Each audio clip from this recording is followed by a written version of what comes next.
Welcome back, my friends, to the show which never ends. With an anthropomorphic hen, come inside, come inside. Come join me and Viv, talk about creatures that live in the darkness of your id. Come inside, come inside. Come inside, believe me folks, it's great. Streaming on the last Wednesday at 8. Come inside and here as well, you know. We'll take you places you want to go. Come and see the show. The Comedy Rhino. Come and see the show. It's great, you know. They're behind that boxes in criminal in a box. There's Canadian Dave Scott. Come inside, come inside. Goodness, it's his nibs. The one and only in Squid. Exposing late multitudes. Come inside, come inside. Come inside. The show's about to start. An insane mix of science, class and art. Come and see the show. It's good, you know. Come and see the show. The last Wednesday show.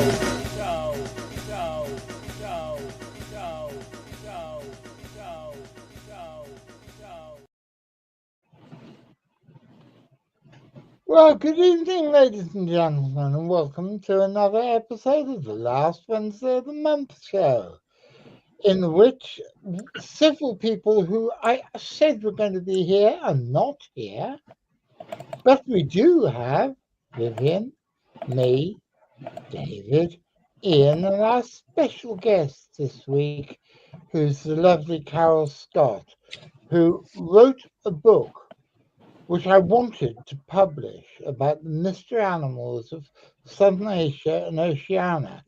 Oceania, I can never remember. But the trouble is, the day that she approached me with the manuscript was the day that my wife's cancer was confirmed as being terminal, and I really couldn't face publishing anything at the time. So I made a polite excuse, and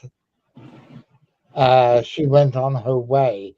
And then I find her on Facebook years later. She sent me a copy of her book, which is jolly good, and I had her on our show, the CFZ On the Track show. And now, then next at the story, I said, well, you live in Canada. Do you know anybody who might take over running CFZ Canada? Because the lady who was running CFZ Canada was seriously ill with a disease from which she's not going to recover. And she said, well, was my dad, Dave?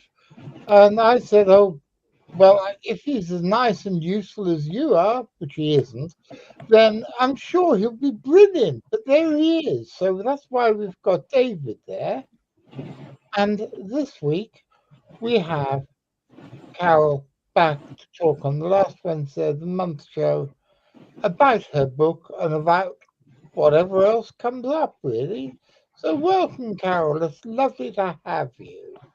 Thank you, and it's good to be back, on a CFZ show. So well, it's lovely to have you. Now, Vivien, what's happened to you in the last month? Well, I'm in talks with we're looking at contracts, so I'm going to go professional, and I have a manager. There's a new paranormal team being set up by myself, so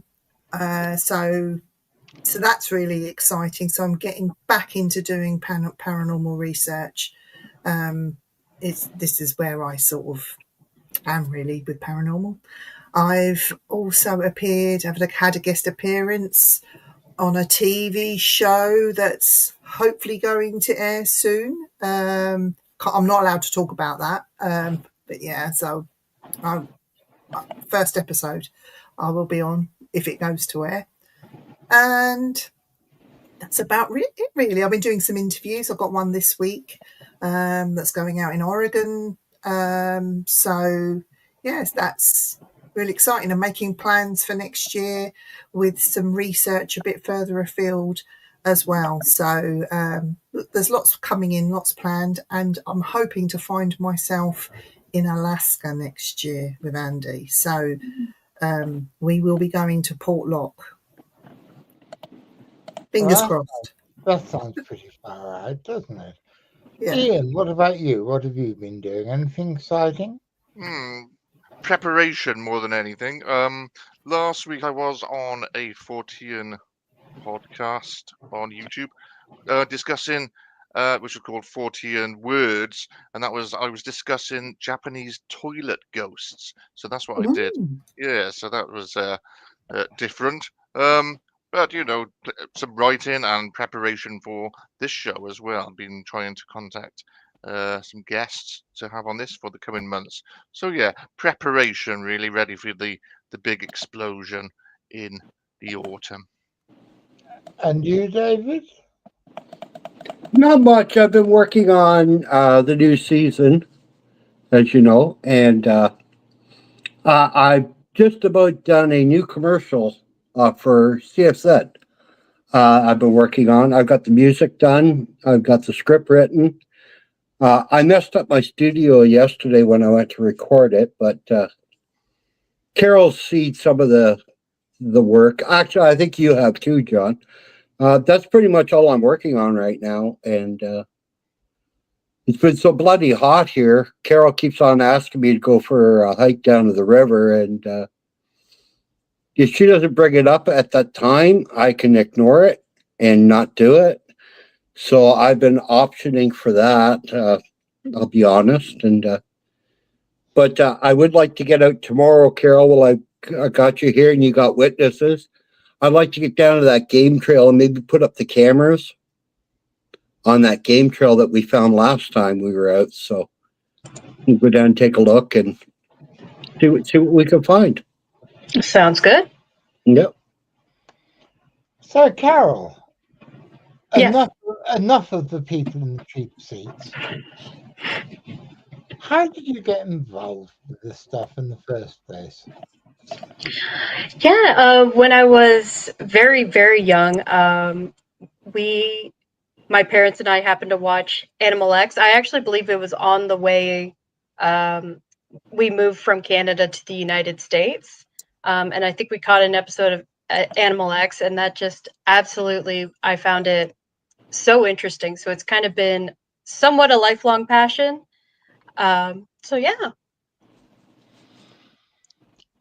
And then what brought about your book? Yeah, something that I've always noticed with cryptozoology is that a lot of the study tends to focus on, in particular, North America and to some extent Europe. There are some cryptids that you'll find that get a bit more traction despite being in other locations.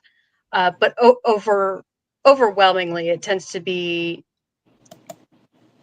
I don't want to say bias, that's not the word, but it tends to favor North American and what I would like to call more accessible creatures. A lot of that is researchers, it's much more difficult to go traveling to other places.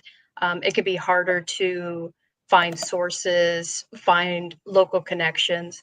So just by virtue of that, a lot of researchers tend to focus on what's in their backyard. And there's also, in particular, on that note, it is somewhat more interesting to think, oh, Bigfoot is outside my backyard, for example. So I think that also contributes to a lot of it. But with the book, what I wanted to do was focus on some of those creatures that don't get a lot of attention, as well as, because there's not as much attention, some of the sources I find are hard to find, or the archives aren't the best on them. So trying to do my best to create something of a reference guide so that people, if they read something and it strikes a nerve with them, they're able to pick up where that research is and continue looking. So why Oceania? Yeah. In particular, I think it's just, I think a lot of interesting creatures are from there. My favorite cryptid, and actually my favorite animal, is the thylacine. So it's something that I've always been like, okay, well, I like that particular area.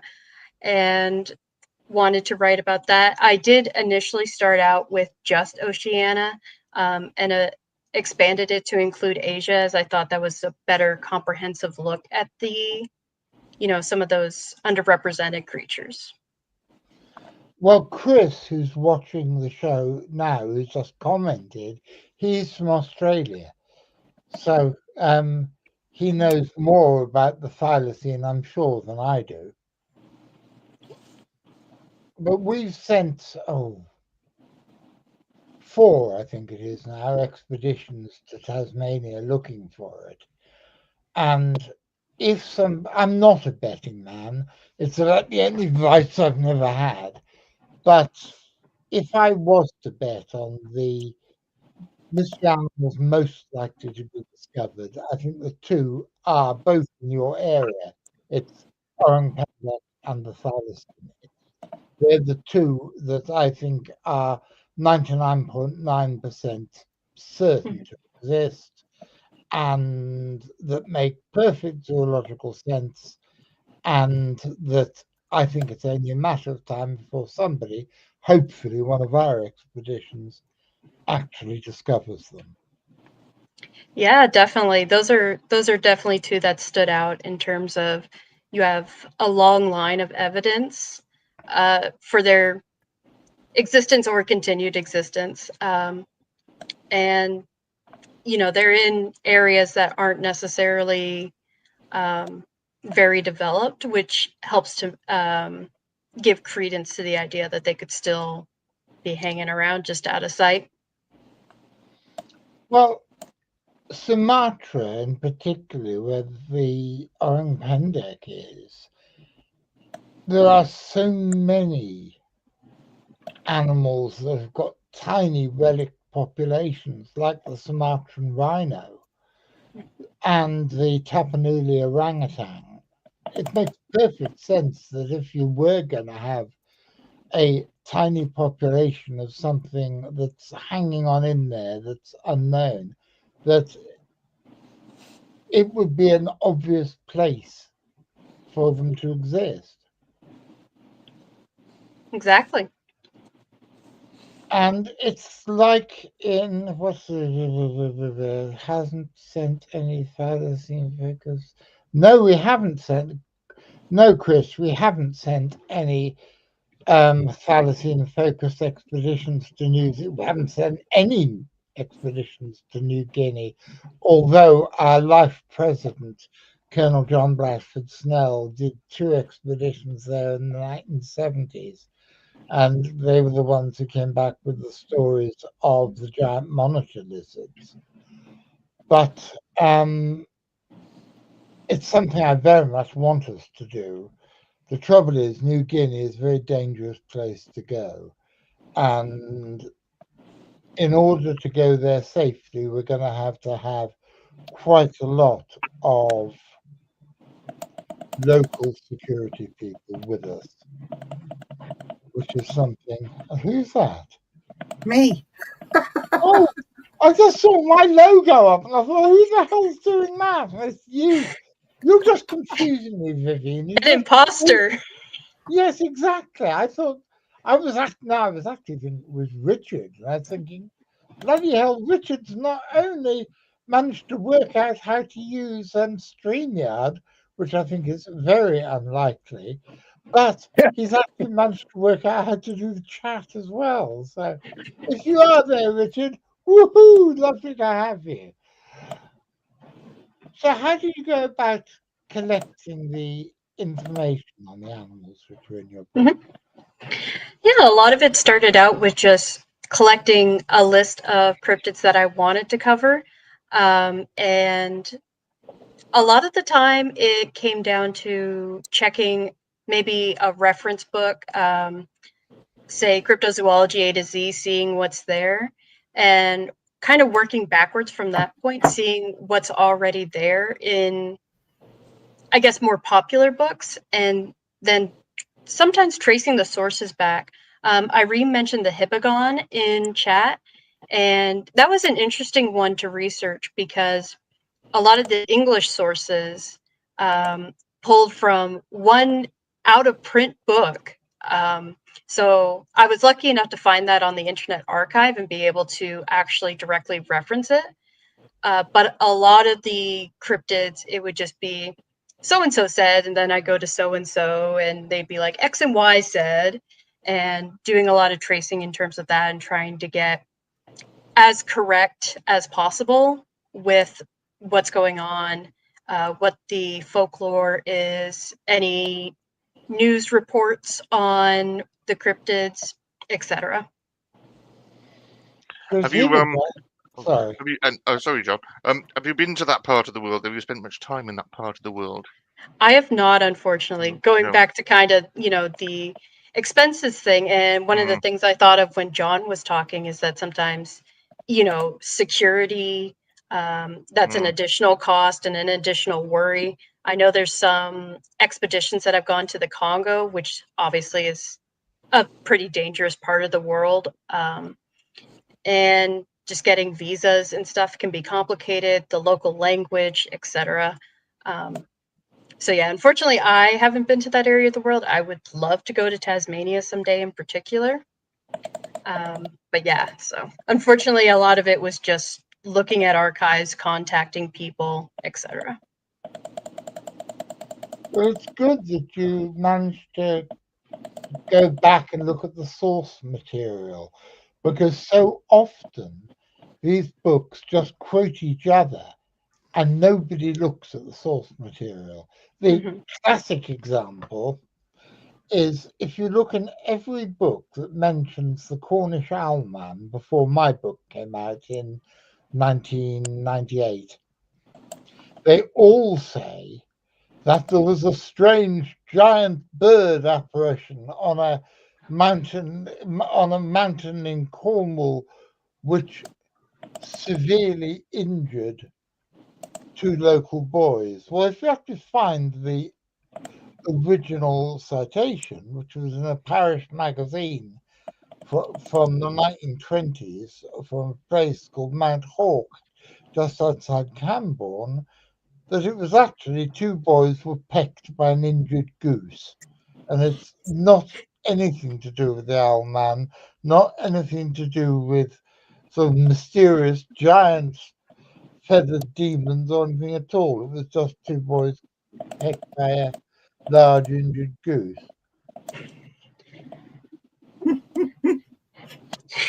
Sorry, just the mental image of that is very funny. You're as Yeah. bad as Vivien, you are. I can see you and Vivien there giggling away at the idea of these two poor boys being lacerated by the beak of an injured goose. Really, women, you're all awful. But that does remind me, and I'm struggling to remember the chapter offhand, but one of the books, or there was one cryptid in particular where a lot of people were quoting from a book that said that James Cook, the famous explorer, had cited this cryptid. And I was like, oh, that's interesting. I wonder where he wrote about that or what have you, or if like a shipmate said that he saw it or something. So I tracked down both versions of this book just in case it was in one but not the other. Neither one said it, but everything about that cryptid quoted that source, and I was like, oh no. So yeah, you do kind of just sometimes have to go back and really check the work, because unfortunately it becomes like a game of telephone, essentially. And if you don't do it, that's why so many people in both mainstream science and mainstream media think that cryptozoology is a pseudoscience full of idiots, because so much of it is nonsense. Mhm. And the way I see it, it is our job and the job of all good researchers to try and dispel that nonsense and find the kernel of truth which usually lies behind all these stories. Mhm. Dave, Yes, sir. it's weird because I know you're looking at your monitor while being filmed on your phone, but it Yeah. looks like you're gazing out into the middle distance with a gormless look on your face. Oh, I was just trying to look thoughtful. Well, you look gormless. Dave, ask Carol that question from Ned. Okay, Actually, Carol and I have discussed this, and John and I, but John wanted to ask the question, so I thought I'd leave it for John because I'm a nice guy. no, you did. But just for a dead Ned, Carol, why do you want to go to Tasmania? Yeah, like I said, the Tasmanian tiger was just a huge part of getting into cryptozoology, and it's my favorite animal. So I'd like to go there, see the sights, all that. And Ned, I believe I saw in the chat that you're from Australia. I would actually like to see all of Tasmania or all of Australia, but in particular Tasmania. Can I tell a story about Carol in Hobart, Australia, or Hobart, Tasmania? We I'm were not at sure. we were at the Roswell UFO Museum on. Her mom was doing a seminar somewhere, and Carol and I would tag along and drive all around America. And, we went to the UFO Museum in Roswell, New Mexico. And they had this big, huge world map, and you would stick a pin in where you were from. Carol's standing there, and she sticks in a pin into Hobart, Tasmania. There's a couple behind her, and they go, "Oh, you're from Tasmania." She turned around at about 8 or 9 years old, and without a hesitation, lied to their face that yes, she was. She might have been in a former life. You don't know. Oh God, Maybe no! in another life, yes. Okay, yeah, I will give her that. I have to give that to you because of what you do. So what happened then? What did the people behind you say? Oh, they just thought it was very cool, and we all went along our way looking at the exhibits. And Well done, that girl. so there is a pin in at the UFO Museum in New Mexico that stuck in Hobart, New Zealand. It was or Tasmania that is false. I'm Well, not hopefully saying anything. hopefully in the past 20 years they've had someone actually from Hobart visit Oh, and go, that would be wonderful. Yes, and then they're like, "Oh, someone else was here." it must have been Bob. This might interest you. What Irene has just put up. Can somebody read that, because my eyes are complete rubbish at the moment, and I can't get my eyes tested for another fortnight. So someone will have to read it out for me. We have over 100 cryptid creatures here, and they are called yokai creatures from the water, mountains, rivers, earth, and oceans. That's what Irina says. Where's Irene from? Japan. Japan. That's what I thought. And Ned Druce on YouTube says you won't find Tasmanian tiger. So that's a bit of a downer from Ned there. But I mean, I probably won't, but I agree. what other cryptids then do you cover in your book? Yeah, so a lot of different hominids. Mentioned the hippogon earlier, but obviously, orang pendek, urine, all that kind of good stuff. And thylacine, yowie, some of the other ones. The one I found most interesting, and I talked about this when I was on the track, was the Netawo from Sri Lanka, which was allegedly a group of small hominids that were actually killed off by a different tribe on the island. back in the 1500s, I want to say, allegedly. They were all put into a cave, and then the cave was there, like a fire was put in front of the cave, so then they all perished. And I just found that so interesting. And I think it's also indicative of the problem with researching a lot of the creatures in this area. Was there is a actual Sri Lankan text that deals with these creatures. It is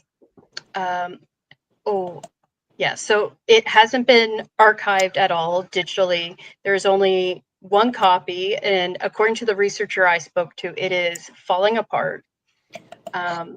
So, and anyone who speaks English would have to have it translated and all that.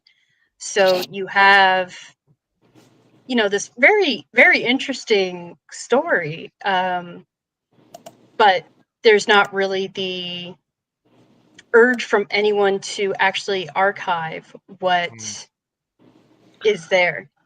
And that was a kind of a smaller type hairy creature, is it? Yeah, that's interesting, because I interviewed a Yowie guy a few years ago who witnessed Yowie, and he said that they were small like that. You think of a big 7-foot, Bigfoot type creature, but no, he was saying the ones he saw were actually very small, 3-foot type. So, and I think some of the British Bigfoot reports are also of a smaller version of this creature. So yes, quite interesting. I wonder how much it would cost to get your friend, the researcher in Sri Lanka, to go and scan to get them. I wonder how much it would cost in real money. Yeah, I'm not sure offhand. I do think it is in some special archive currently, as in not like a publicly accessible archive. So it's barely being maintained, but I do believe there is some charge to actually view it. And then a lot of collections of historical artifacts like that, they don't allow scanning, or it's not a priority for the museum or other group. And, that's just the unfortunate thing. So I think if they were offered enough money, they would do it. Like over probably. there, like in most Asian countries, it's like bribery. You have to bribe them to get anything. Yeah. So it could be doable if there was some money there to sort of back it up. Maybe, but it could cost hundreds. So, well, I think it would be very much worth it if, Carol, if you could contact them and try and open up negotiations and see how much it would cost.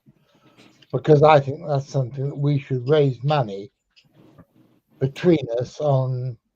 At the moment, CFZ's on 4 continents now, and I think it's the sort of thing we ought to, between us, try and stump up the readies to be able to get this thing archived. Yeah, that'd definitely be awesome. So I'll look into that afterwards. Well, if you would, because there's so many people who call themselves researchers who spend all their time on internet forums arguing with each other whether Bigfoot has got the same sort of technology as the Romulans in Star Trek, so they can appear and disappear at will. Fuck off. That's just nonsense. What we could do, which is something totally positive with no downside, is save this famous one single archive, and if we can save this one document and then make it available publicly for free so everybody can get it. You mentioned the Internet Archive earlier. It's a brilliant resource. The amount of stuff that I've got from there, and there's also an archive which I only discovered recently, which Lee McCrinnan told me about, and I'll just tell you what it's called because I didn't know. I'd never heard of it. And it's called Anna's Archive, Oh, yes. annas-archive.org. I'd never heard of it, but golly, I've managed to get some absolutely fantastic stuff that I thought I'd never see from there. Oh, yeah. Yeah, and I guess an important part, just like PSA about archiving, is in addition to stuff like Internet Archive, Anna's Archive, have a backup if at all possible, if it's something of interest to you. The Internet Archive does have a bunch of lawsuits against it that are threatening to take it down. They've had to take down individual files before. So always keep a copy. And in addition, a lot of paranormal and cryptid magazines and stuff, keeping your copies. Like, there are so many things being published, and many of them are great and well researched, but a lot of them end up in the recycle eventually, and end up lost. Not so much nowadays, since generally there is a digital backup. But I was reading the other day about there was some old UFO magazine, and 3 copies just disappeared. Like, it was in publication, and now there's no record of it. So, most likely it ended up in someone's recycle bin in the long term. So being able to keep your own backup is definitely important. I think as well, if you have archives online, which is great, is one thing, but you've got to be careful sometimes where you're archiving it. And I'll give you an example. The Chinese put up a picture, and I've seen it again. And I managed to get a screenshot before it gets taken down again. They're putting up images of the moon that has structures like buildings on it. And it's not AI. This was put up some time ago. It does the rounds, and the internet then pulls it down. But the problem that we face today with everything is being governed, and secondly, AI. AI is causing more problems with archiving and getting the real stories. And yes, while they are important, we need to remember that they have to go to the right places as well. So guys, if you're thinking of doing it, do your research and contact Carol, contact Jonathan, or even Dave or Ian, and find out the right places that you could store this information. Don't just think that you put it out there and it will be safe forever. It doesn't work like that.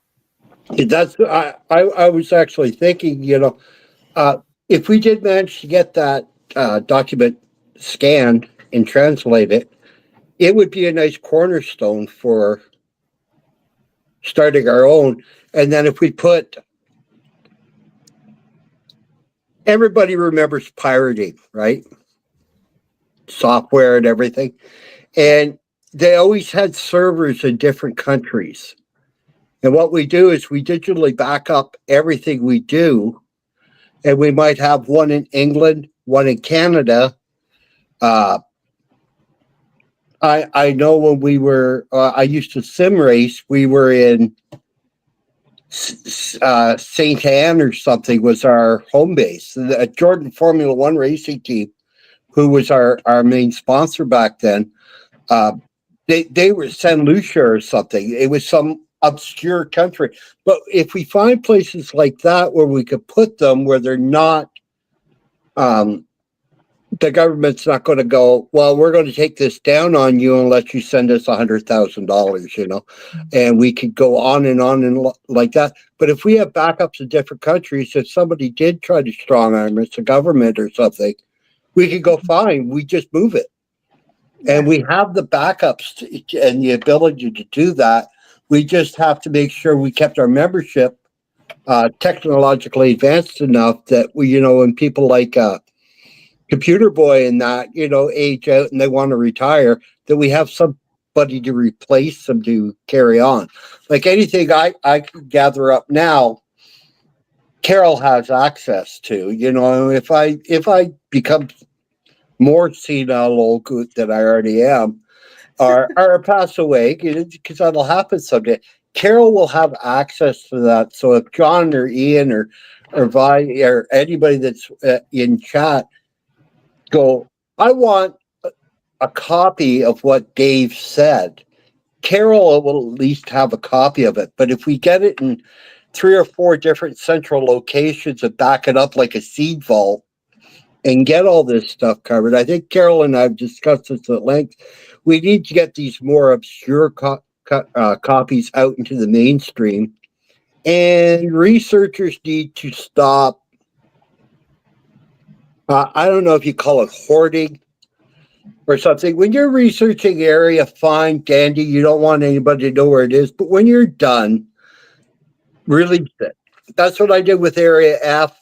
John knew where it was, and we released it pretty quick because we kind of figured Area F was a wander, just somebody passing through it. It was just a one-off, and that seems to be what it is. But we released the coordinates for that right away because it was in a really weird spot. But this hoarding, you have so many groups now that if you say, oh, where was this? They get upset. How dare you ask me that? You just want to come in and steal my, you know.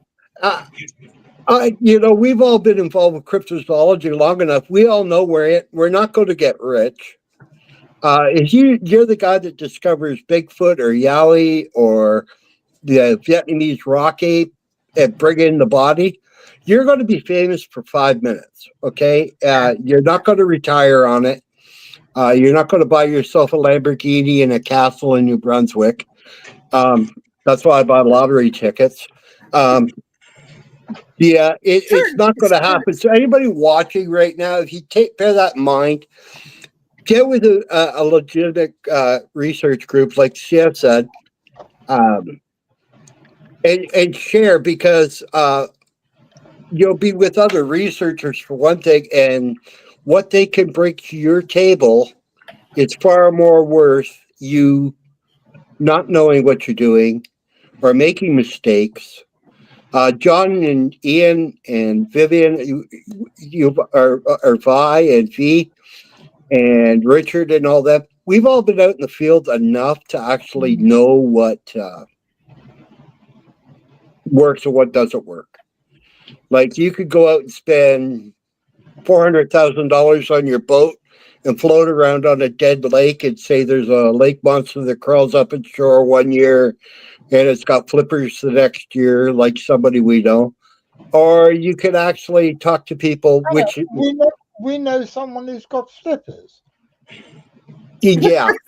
Well, that's what you said. She probably has webbed feet now too, but that kind of mentality in cryptozoology all over the world is the same. Everybody wants to be a hero, and for people doing AI and fake videos, stop. Because why can't you do it a fake video? I'm old enough now. I need a place to retire, and jail cell's just as good as an old folks home. I will punch you because I hate that. It drives me crazy that people waste my time. And here's a question. I think I've been spouting about this long enough. The people quit sending me stuff. So, right, Noreen, just once quickly. This is for Carol more than anything. I've been watching something about a creature called a snallygaster. She's never heard of it before. I've also never heard of it. You never heard of the snallygaster? That does not sound familiar. It's not. I don't think it's real. No. Yeah, but tell us the story. What is it? I don't know it that well, but I have heard of it. And I just can't. Hang on, I'll look it up. I'm going to look it up. Well, while they're looking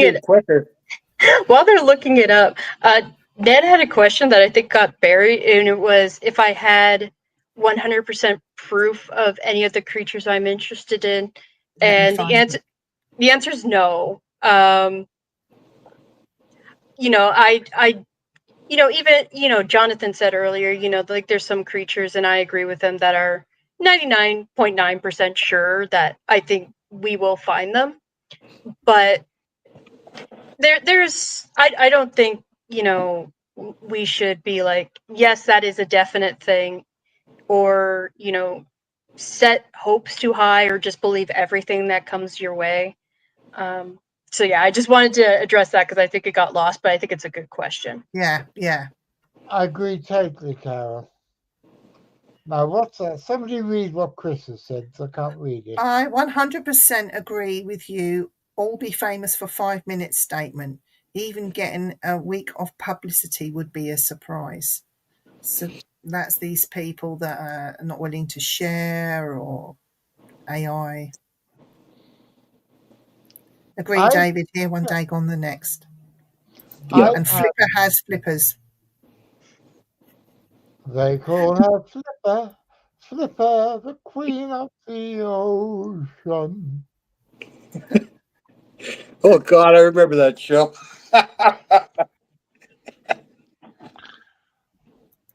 Snallygaster is a dubulous flying reptile of Maryland with huge wings, long beak, and sharp claws.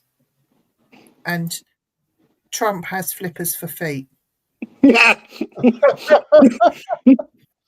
Watch out! We're going to be closed down. They're going to be sending special forces into the studio now to get us.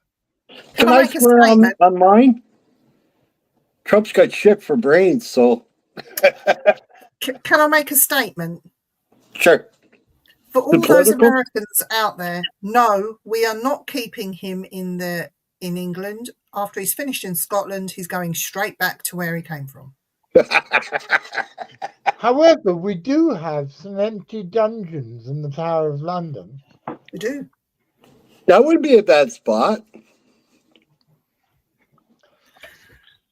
Carol, and what yeah, what let's aquatic, get back to being sensible. Yeah, get back to the book. And what about aquatic cryptids? What do you cover in the book there? Dad, could you actually read the table of contents to make sure we hit everything? He's the one. I gave him the copy of the book. Oh right. I got it right here. Yeah, right. Open the table of contents. Find me aquatic creatures. There's Carol. See. That is me. I want to go back to the Nitaweo in a minute. Okay.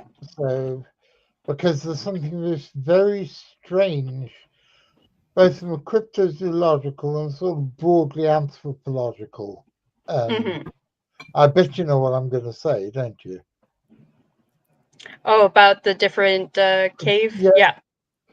About the way that they were supposed to be killed, and how that story has turned up in at least 4 different places in the world. I've heard that story in India. Well, this was in what used to be Ceylon. By the way, guys. You're in the same house. Yeah. Yes. No, he crossed the street just really fast. He's slow about everything except for crossing the street. If you hear dear Vivien saying something that could be described as being disparaging about Asia, she is part Asian. So she's allowed to be disparaging about Asia. And I love that. Hi, Grizz. Hi, Grizz. Hi, Chris. Big on Bigfoot. Okay, go back. Where were you, David? Have you got your... Yes, I now have I took it to Carol. Oh, yes. Hang on. That was you who came in. That's right. Yeah. That's what surprised me. I don't know. I was jumping screen to screen here. I'm coming to visit you next. No. Well, you're going to come down the chimney. That would be awesome. If we could just jump from screen to screen. Well, like something in Harry Potter. That would be pretty awesome. Yeah. Now here, You cover quite a few lake monsters in that book. Yes, so I'm just trying to grab as many as I can right quick. You know, I don't think I've ever actually held a copy of my own book. I'm kind of looking at it. I'm like, have I ever looked at it published in person? So yeah, the first this isn't necessarily technically it's a sea monster, just not in the conventional like Nessie type. The megalodon, the in China the Lake Tanachi monster. I had another is one. that Where the is one it? is that the one that's the giant fish or the Giant Tianchi? carp, isn't it? Yeah, I thought, yeah, it's supposed to be red. It's supposed to be 7 foot long, 6, 7, 8 foot long red fish. yeah, the 2 to 3 yeah. 2 to 3 kilometers in distance. No, I don't think that's. Yeah, yeah, I remember this one. Yeah, really big fish, kind of Ogopogo like. Yeah, right on the border with Korea. Yeah. That's always interested me because there is a member of the salmon family called the Hoochin, which is enormous. And I've often wondered if these are slightly exaggerated accounts of a strange colour morph of the Hoochin.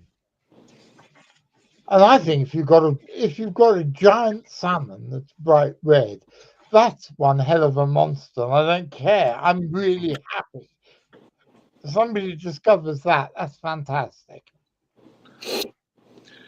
Do you cover the Hook Island sea monster from Australia?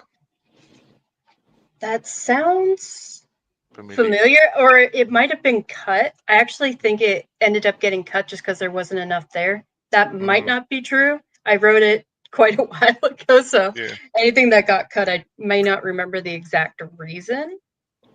But yeah, That's the giant tadpole, right?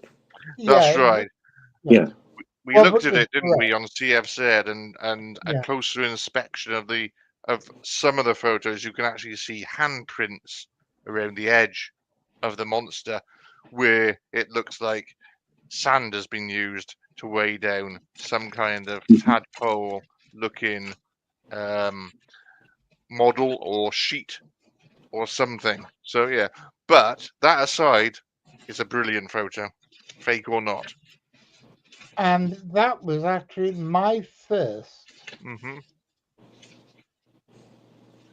The book. We're talking about the book. Yes, you can. Idea of being Ned. Because I was in Hong You're on Kong. Amazon, are you not, Carol? Your yes, book? it is on Amazon.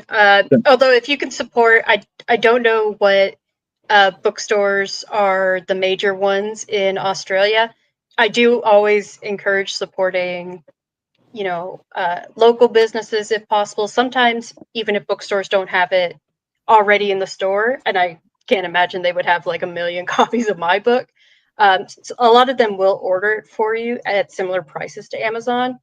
But yes, it should just be on Amazon as well. And I put a link to it on Amazon in the show notes. So especially if you're on Facebook or watching it if you're on Facebook or YouTube, scroll down this show note and it's at the bottom. There's a sales link.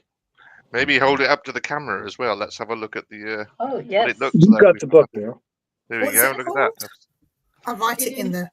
Yeah, yes, it is The Cryptids of Asia and Oceania, the myths and historical roots of undiscovered creatures.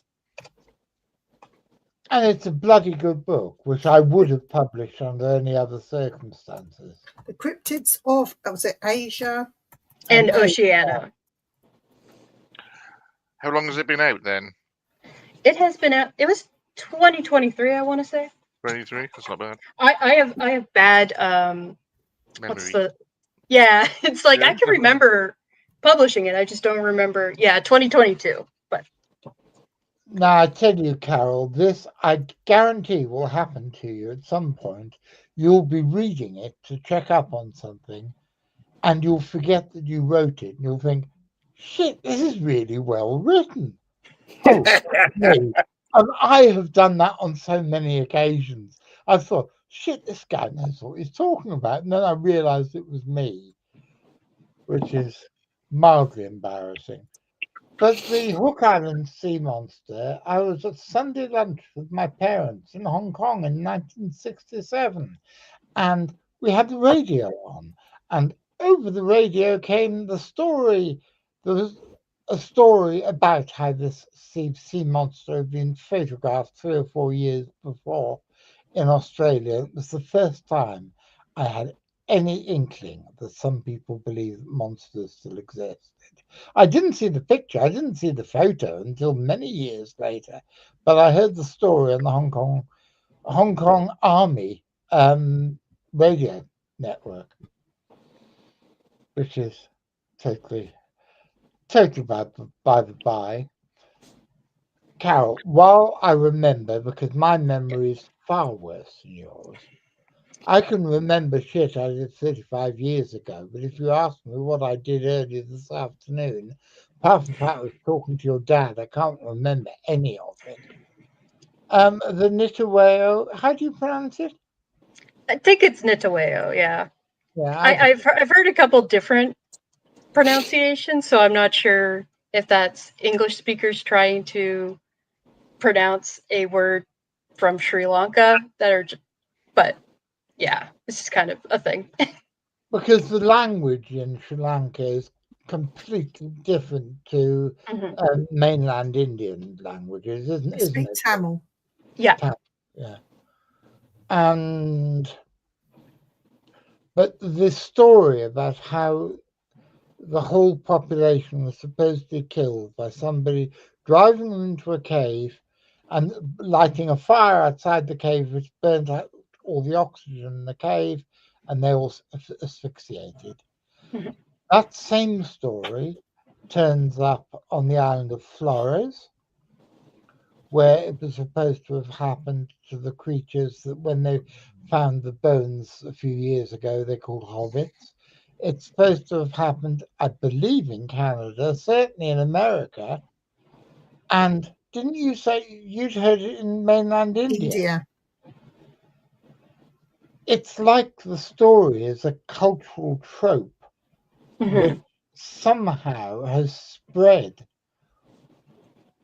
widely across the world. And I think that's almost as interesting as the idea of the being prehistoric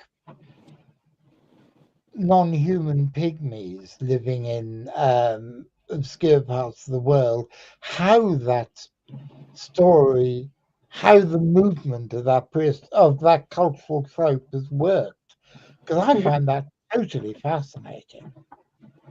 Yeah, definitely. It's very interesting because you can even see it outside of the cryptozoology realm or even anthropology.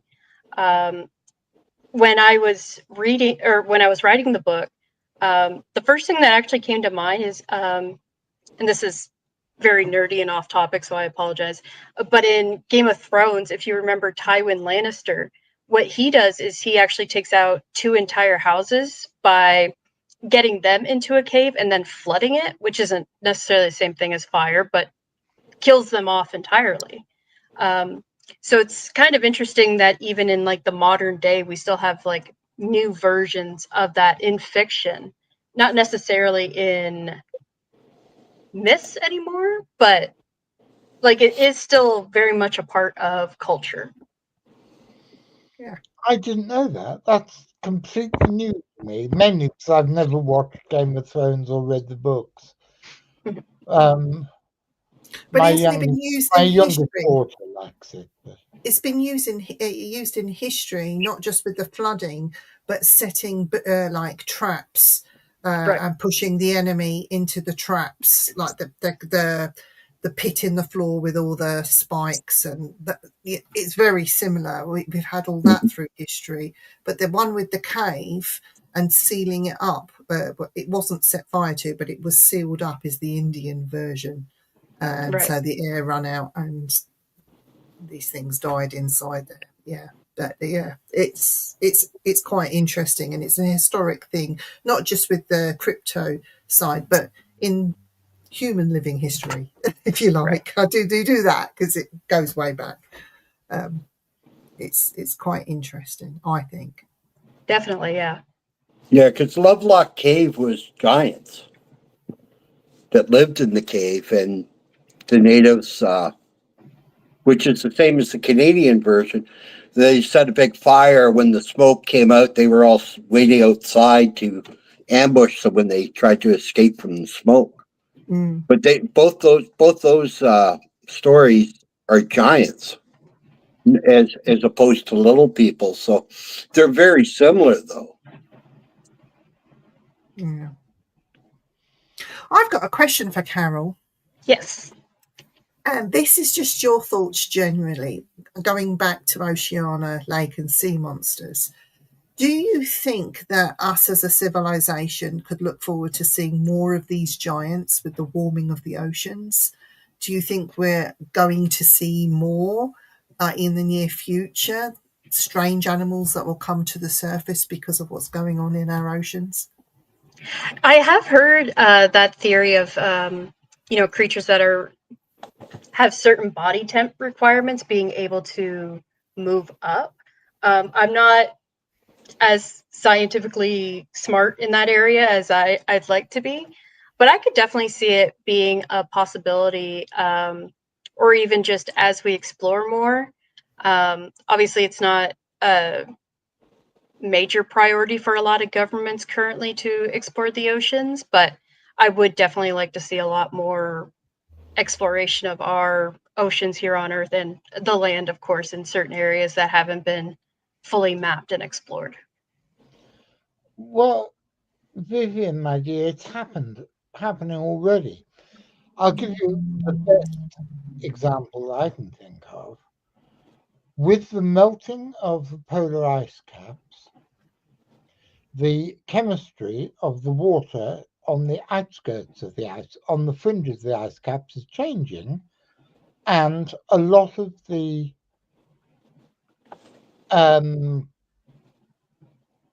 what are they called? A lot of the mollusks that live at the bottom of the sea are being killed, and therefore walruses, which live off these mollusks, are going further afield to look for their food.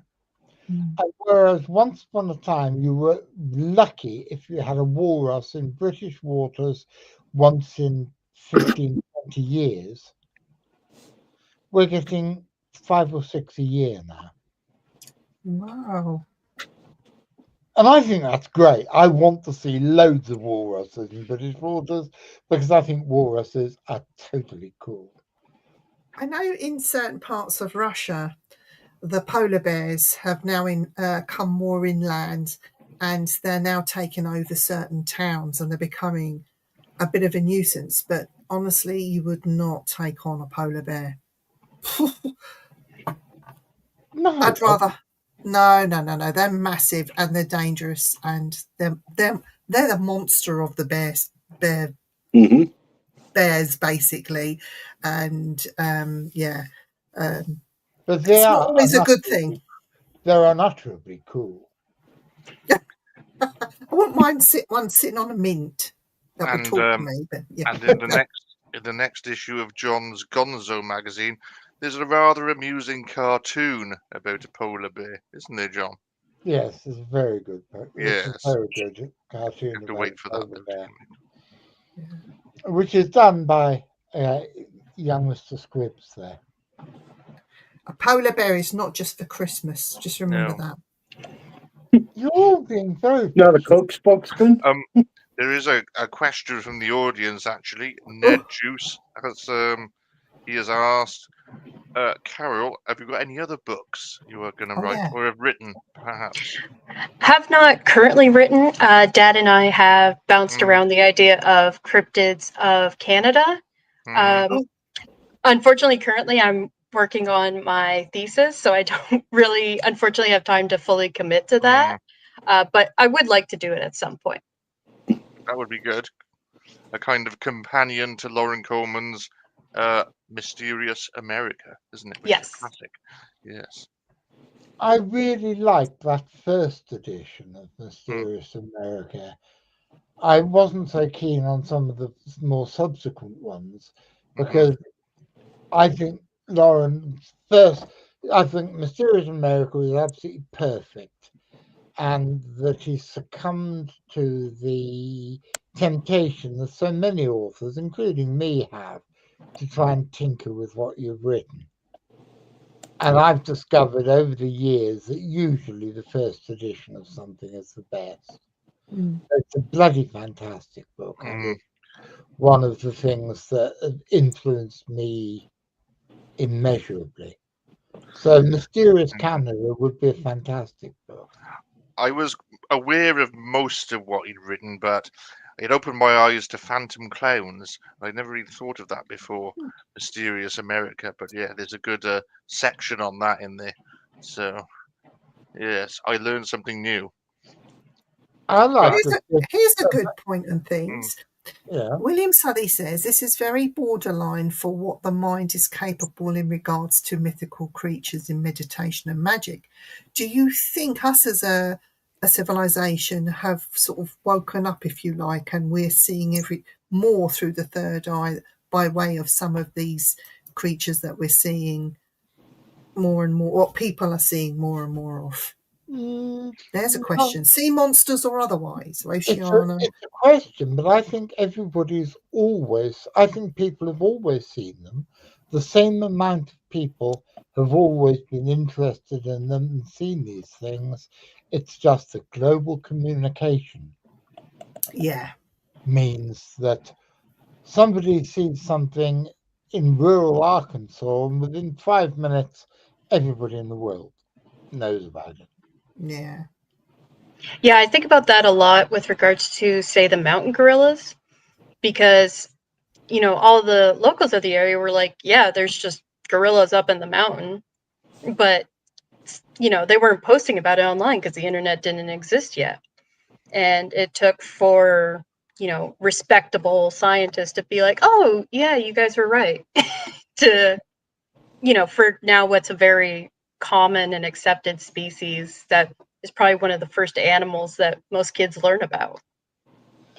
I agree, and it's a perfect example of when something is ethno-known before it is accepted by mainstream Western science. Yeah. And there are a lot of things like that. And the Orang Pendek is, I think, the best example of what is likely to be happening, what is happening with that same mechanism now. But last time the boys went to Sumatra, they were in an area where there were no tigers. The Sumatran tiger is getting rarer and rarer due to hunting, habitat loss. But in this area where there were no tigers, and as far as I know, there hadn't been tigers in living memory, there were stories of a ghost tiger with, you'd have to look it up, it's on the blog. I can't remember I can't pronounce the name, and I can't remember what it is, but with a very funny name like Tinky Winky or something.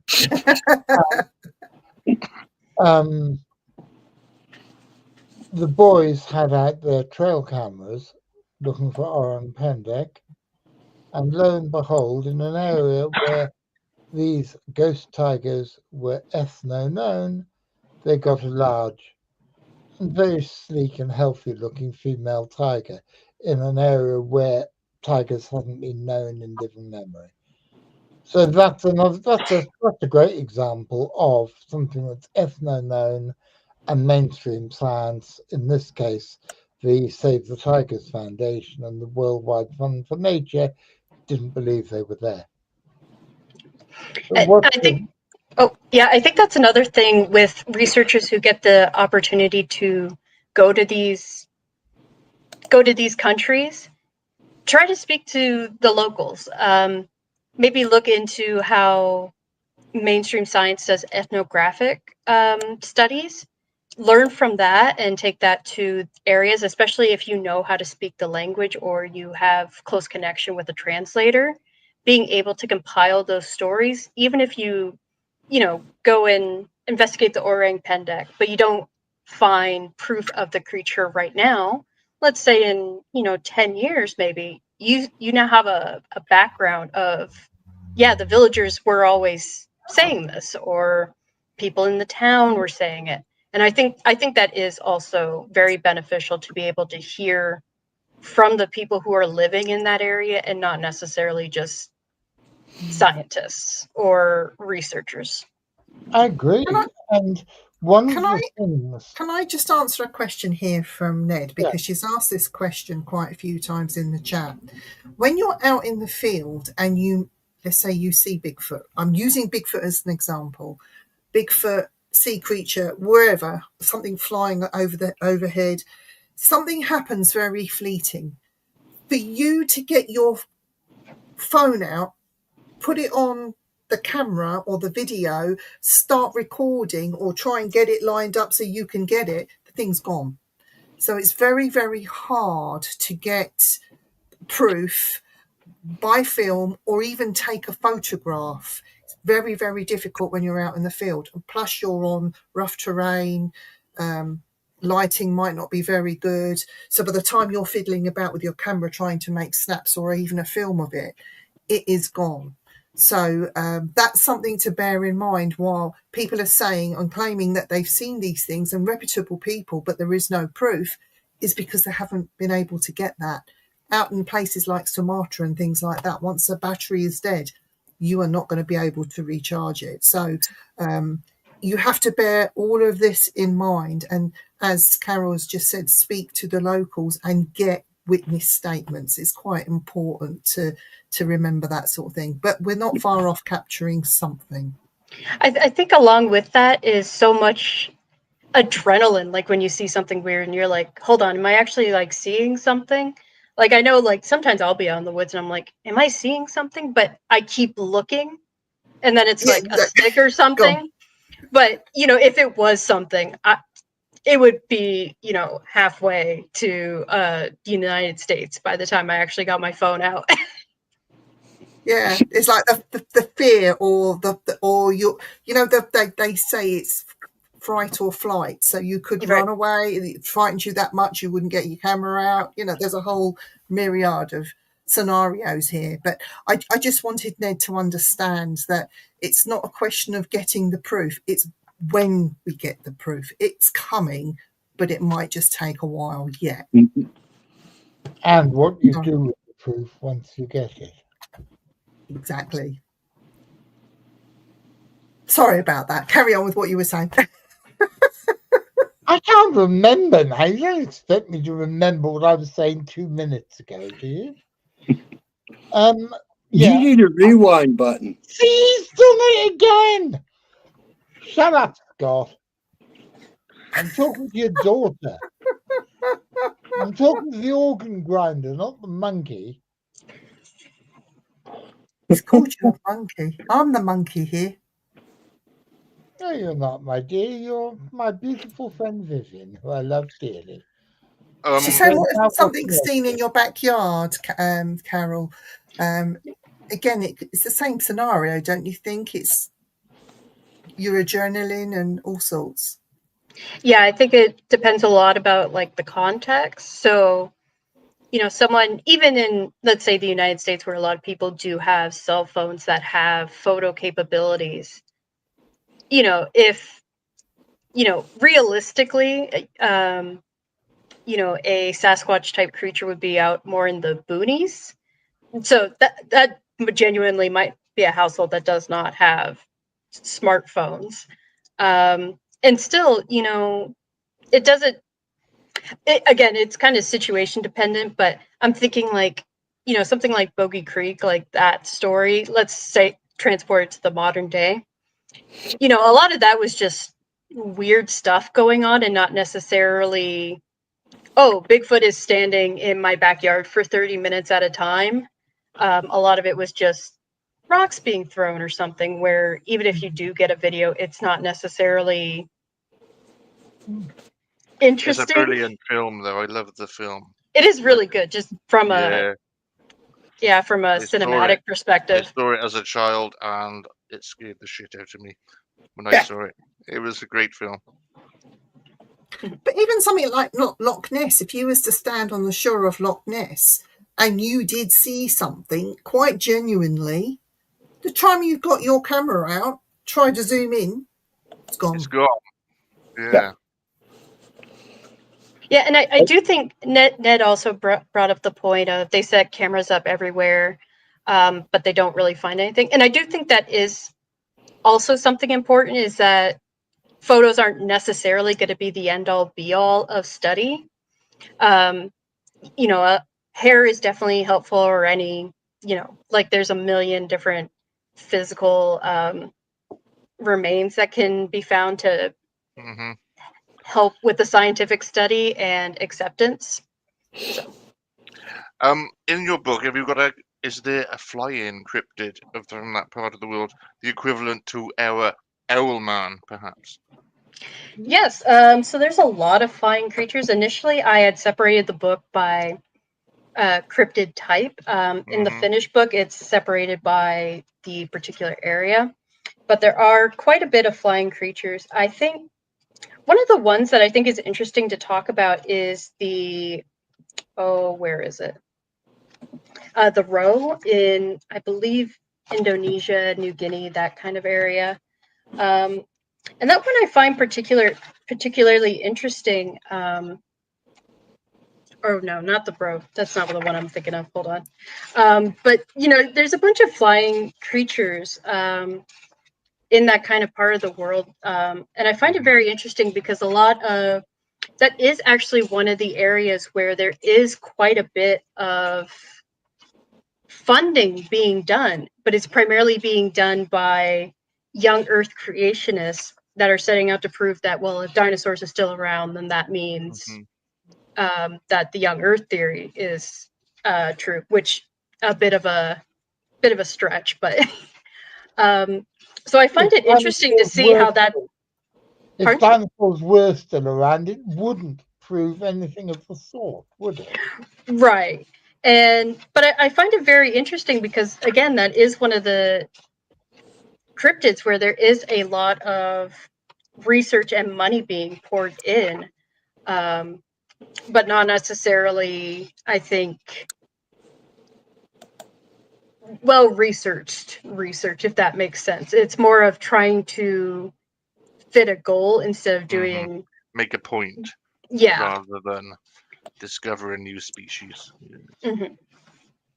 Is this the ropin? Ropin, that's what it was.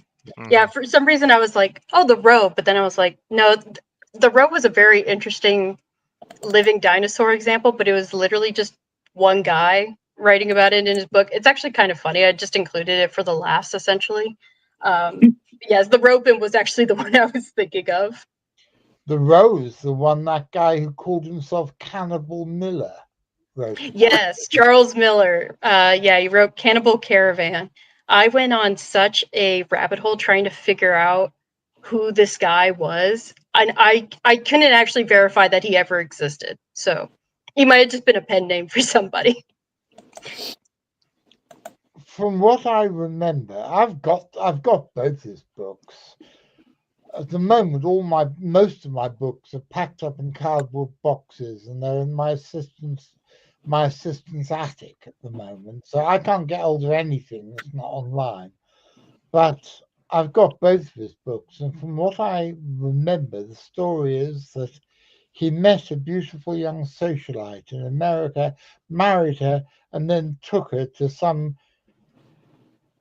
uninhabited island, or what he thought was an uninhabited island off the coast of New Guinea for a honeymoon, and it turned out it was full of cannibals and living dinosaurs, which were like that surrealist game of Exquisite Corpse, because there were bits of different dinosaurs from different eras that he'd just banged together.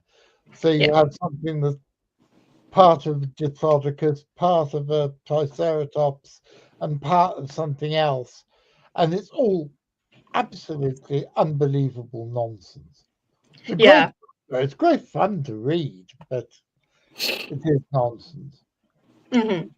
Yeah, it was definitely. I didn't get a chance to read the full book, and I have the longest like list of books to read I think has ever been seen in human history. So I never got around to reading the full book.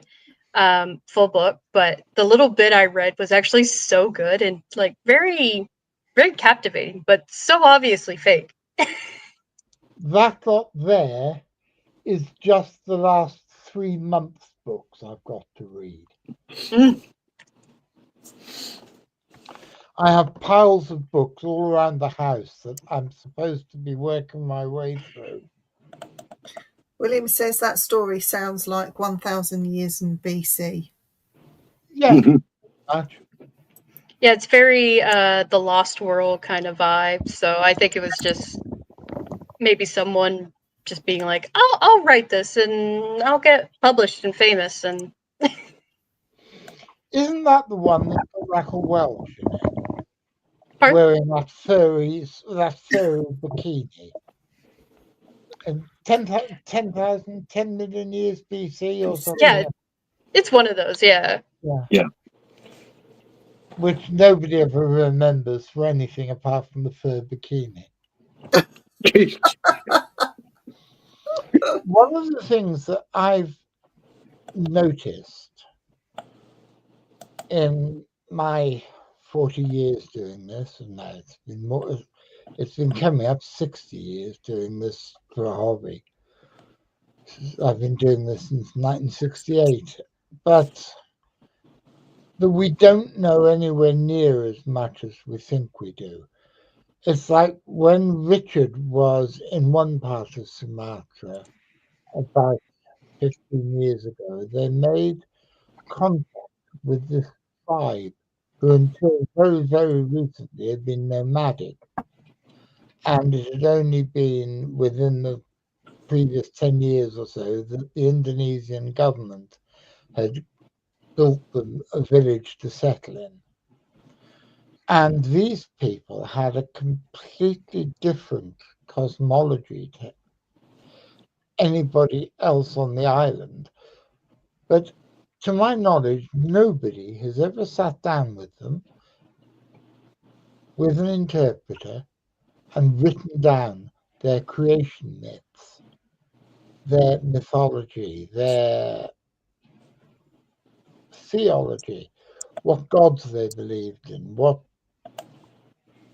devils they believed in, what they thought about the afterlife. Nobody's ever collected this stuff. And I think that's utterly appalling.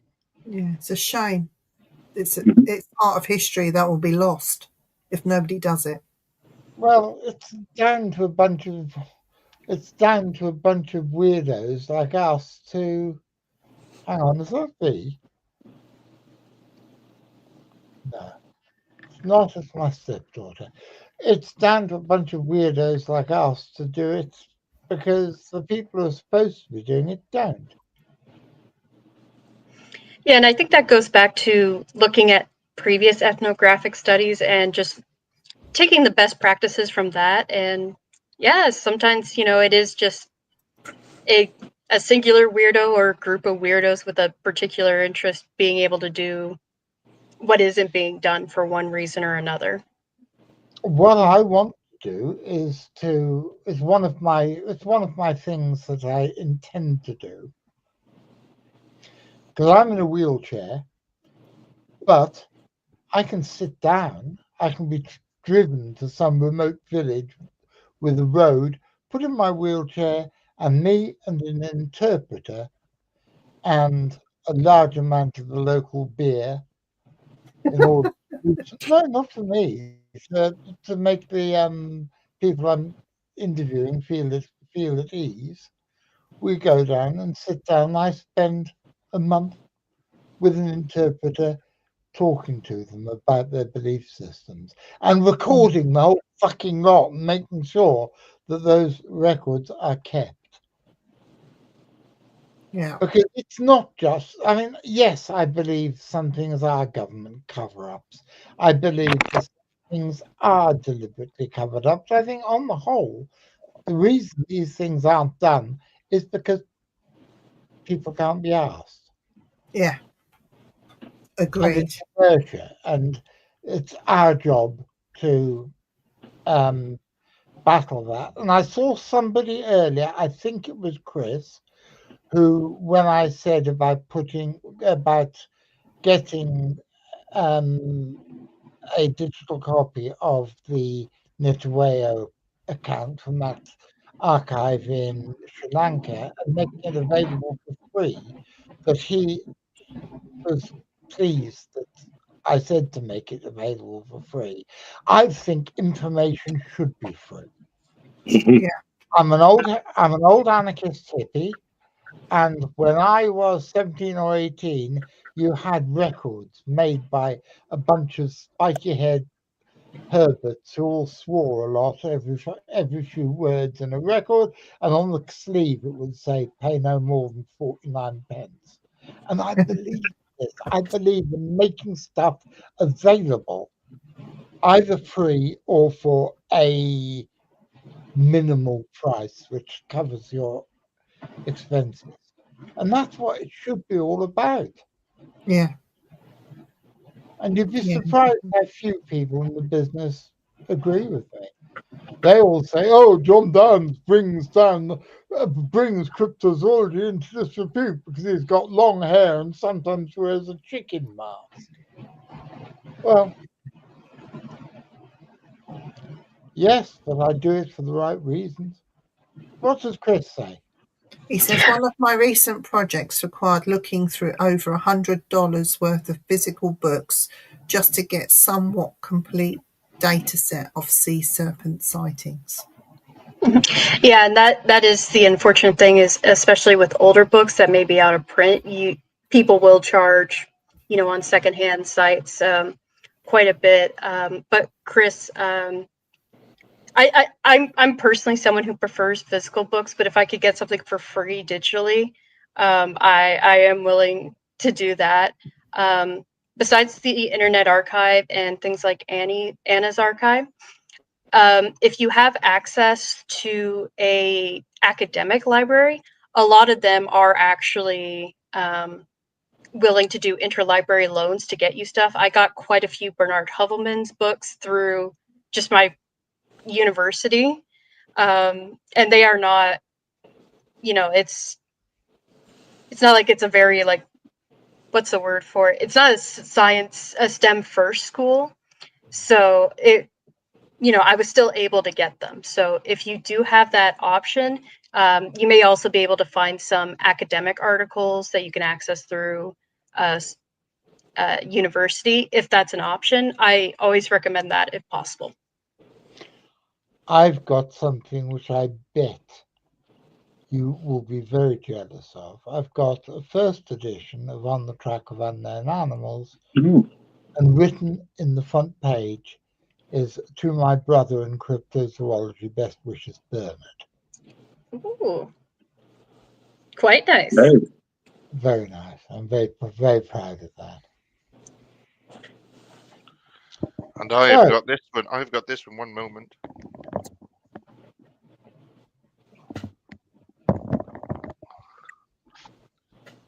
The Leviathans Ooh! by Tim Dinsdale. That's I bought online and in the, where is it? On the first page. Ooh. Look at that. Nice. Yes. very nice. That was a result, and that was only like I got that for next to nothing, so that was a turn up. Oh, yeah, and I guess while we're talking about older books, I also highly recommend anyone who goes to bookstores. A lot of them will have like a paranormal section, or that they'll group in cryptozoology and UFOs, basically anything you can think of. If it is, if you're able to, well worth purchasing, and depending on the copyright situation, uploading them to the Internet Archive if possible. Just if you're able to do that, of course.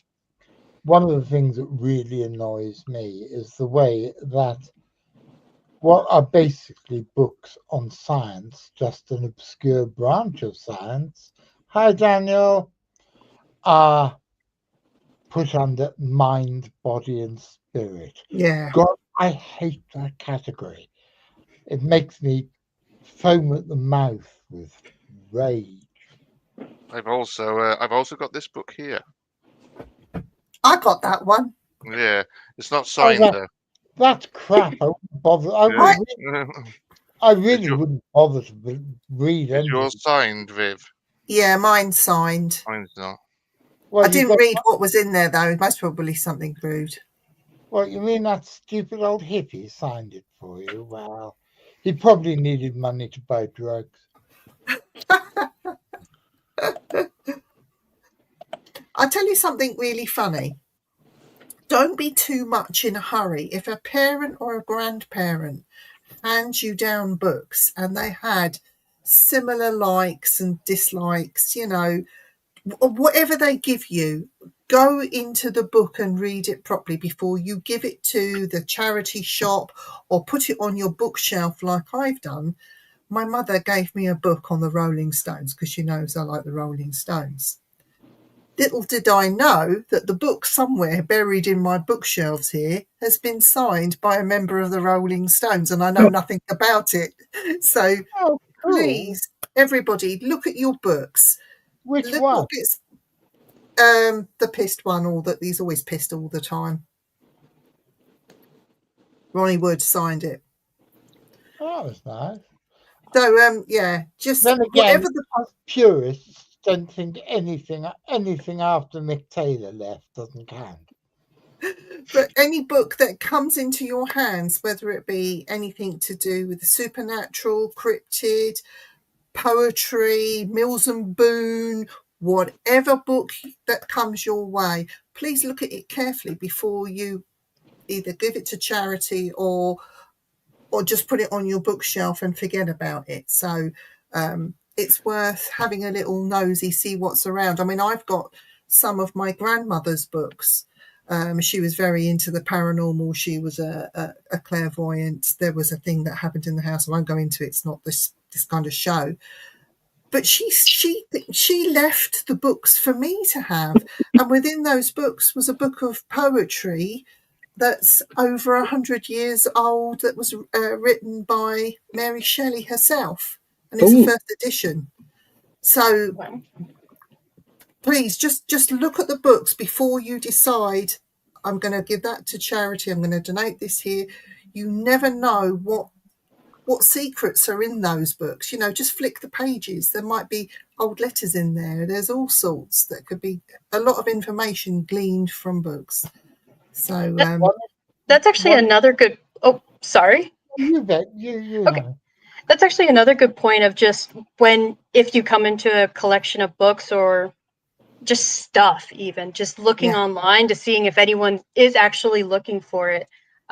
If you just search lost media, there's a ton of stuff. And a lot of the stuff that gets found is just, hey, I was going through my mom's VHS collection and I found this obscure episode of whatever, you know, and it, you know, I get in the long run, maybe it's not that important, but you would be able to help preserve art, knowledge. So, you know, if obviously, depending on the situation, maybe you don't want your house full of stuff, but if you have the time, just Googling, going onto Reddit and searching for what you have a copy of, see if anyone's looking for it.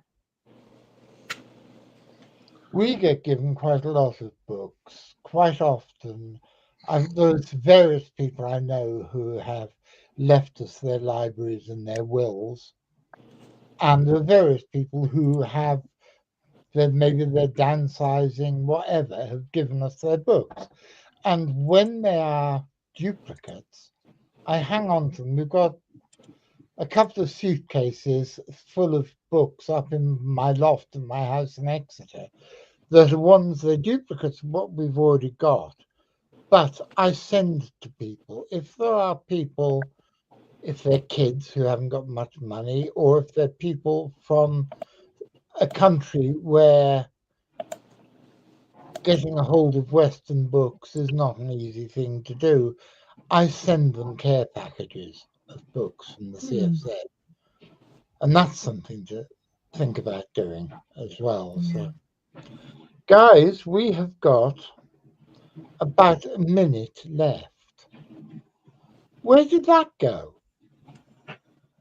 An hour Can we and a get half. Carol? Yeah. We need Carol back on. I Oh, guess. Well, that goes without saying.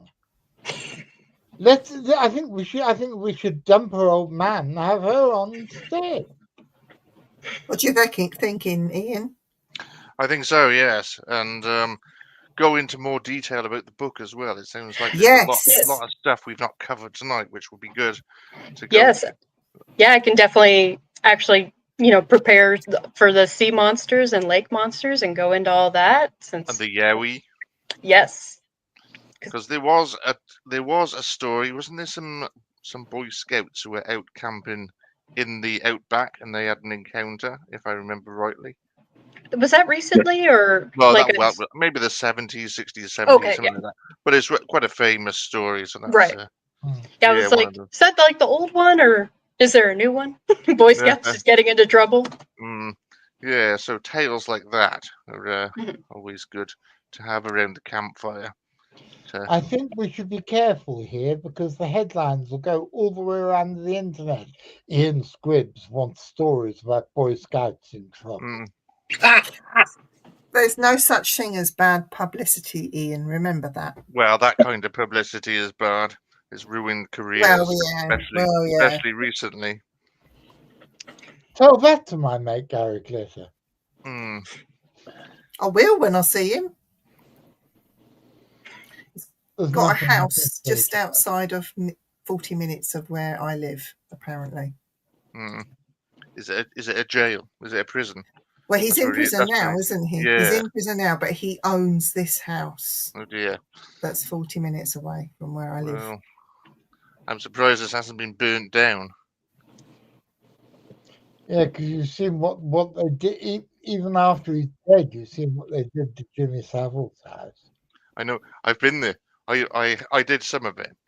So, but yeah, I did go there. I did some of it. Yeah, I've got some video. I've got some video of it on my channel. So there's nothing you can say to that. No, but it's quite a tourist spot though.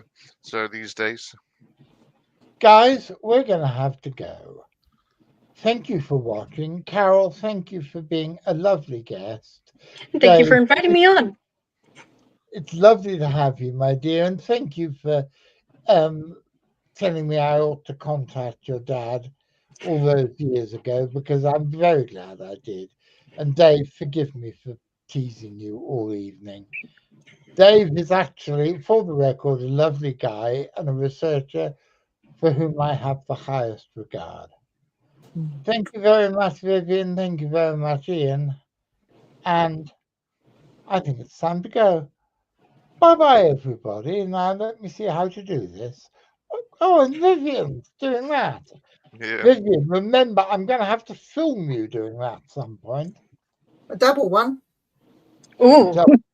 Time to go home. Time to go home from your simply spooky adrenaline ride. Time to go home. Time to go home. Even if you're terrified, goodbye. Time to go home, time to go home. Vivien and her weird friends are all going home. Time to go home, time to go home. Vivien is waving goodbye, goodbye, goodbye.